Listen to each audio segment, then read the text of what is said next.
जय हिंद साथियों। क्या आपने कभी सुना है कि शादी से ठीक एक दिन पहले कोई दूल्हा घर छोड़ के भाग जाए, और वो भी अपने यार दोस्त यानी पूरी बारात के साथ? जी हाँ, शहीद आजम भगत सिंह जी। भगत सिंह जी में देशभक्ति का जो जुनून था, जो आग उनके दिल में जल रही थी कि मेरे को मेरे देश को आज़ाद कराना है, इस वजह से मुझे देश को मेरी ज़रूरत है, वो घर बार छोड़ के घर से निकल गए। दोस्तों, जब जलियांवाला बाग हुआ था, जब इतनी नरसंहार किया था ब्रिटिश सरकार ने, तो ये खबर भगत सिंह ने सुनी। उस समय उम्र बहुत कम थी। वो जलियांवाला बाग आए, वहाँ से मिट्टी उठाई और उसको पोटली में बांध कर घर ले गए। घर ले जाकर डेली उस मिट्टी को वो बंदा अगरबत्ती लगाता था। भगत सिंह के एक हाथ में पिस्टल और दूसरे हाथ में पुस्तक दिखाई जाती है। दोस्तों, उनका ये मानना था कि हमें जोश में होश नहीं खोना है, अपने बुद्धि का भी प्रयोग करना है।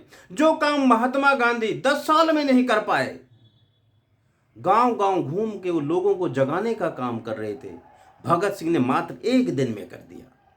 दिल्ली असेंबली के बाहर ग्राउंड में बम फेंका, पर्चे फेंके और नारा लगाए, इंकलाब जिंदाबाद, इंकलाब जिंदाबाद।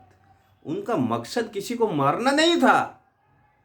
हुकूमत, अंग्रेजी हुकूमत आई, उनको अरेस्ट कर लिया, वो भागे नहीं, वो अरेस्ट हो गए। उनके साथ में उनके सुखदेव और जयगुरु जो जो दोस्त थे, उनको भी फांसी मिली। लेकिन उनको पता था एक भगत सिंह से कुछ नहीं होने वाला है, मुझे लाखों भगत सिंह चाहिए। जब भगत सिंह को फांसी हुई तो ये आग पूरे देश में आग की तरह फेंक गई। पूरा देश आंदोलित हो गया और पूरे देश ने कसम खाई कि अब अंग्रेज हुकूमत को उखाड़ के फेंकना है। तब हमारा देश आज़ाद हुआ था। ऐसी सोच थी हमारे शहीद आजम भगत सिंह जी की। दोस्तों, जब भगत सिंह जी का केस चला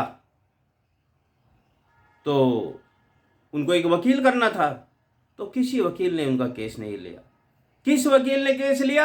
एक मुसलमान थे, मोहम्मद आसफ अली। मुसलमान ने भगत सिंह का केस लिया।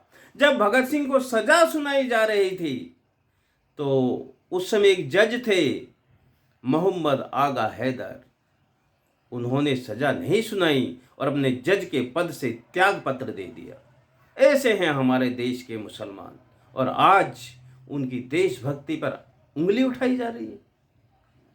इंडिया गेट में भी स्वतंत्रता सेनानियों के नाम लिखे हुए हैं, जिनमें 90,000 नाम लिखे हुए हैं। उन 90,000 स्वतंत्रता सेनानियों में 60,000 मुस्लिम हैं। हमारे देश पे किसका ज्यादा हक है? लेकिन कुछ टूटपुंजे राजनीति में आ गए हैं, जो इस देश में एक नफरत की राजनीति कर रहे हैं। दोस्तों, भगत सिंह जब देश आज़ाद कराने की कसम खाई थी तो उन्होंने कभी नहीं सोचा था कि मेरे देश में ऐसे नेता राज करेंगे जो केवल कुर्सी से चिपके रहने के लिए शाम दाम दंड भेद सारा अपनाएंगे, देश को बर्बाद करेंगे। दोस्तों, देश की संपत्ति बेचना देश का विकास नहीं, विनाश होता है। दोस्तों, आज राष्ट्रीय चिंतन भी है।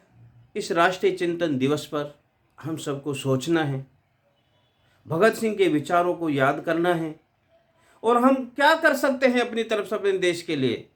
कम से कम ऐसे लोग तो चुन सकते हैं जो देशभक्त हों, जो देश का अच्छा चाहते हों, देश में भाईचारा चाहते हों, नफरत की राजनीति नहीं करते हों।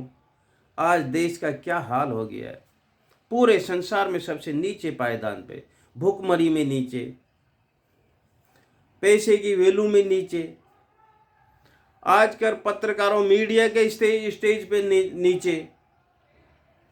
यानी जो हमारा देश एक सबसे बड़ा लोकतांत्रिक देश माना जाता था, आज पूरा संसार उसकी हंसी उड़ाता है, कैसे लोगों के हाथ में देश आ गया। तो दोस्तों, सोचिए, समझिए और कुछ अपनी तरफ से भी योगदान देश के लिए दीजिए, क्योंकि सुनागरिक तभी कहलाएंगे जिसका खाया अन्न जल। उसका कुछ तो करो आप आवादानी। यही है हमारा असली धन। आज इतना ही। जय हिंद।